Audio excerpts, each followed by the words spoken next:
daling maging emotional eh. Ang daling sumama ng loob eh. Kaya nga ang daling makagawa ng reason eh. Mababaw kasi ang dahilan. Tama eh. Pero subukan nyo na mas malalim ang dahilan. Ilalaban mo eh. On my journey, do or die. Kasi pag hindi ko siya ginawa, etong mga tao ko, eto yung anak ko, papaano? So, kung malalim ang dahilan, ginawa mo, tinuloy-tuloy mo, shinare mo ang negosyo, pa-next po ako, shinare mo ang negosyo, doon talaga papasok yung production.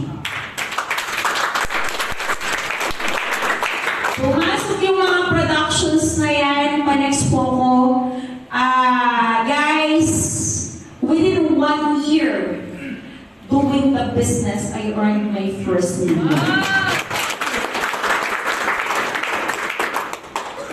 Awarding po ito sa MOA Arena, November 2017.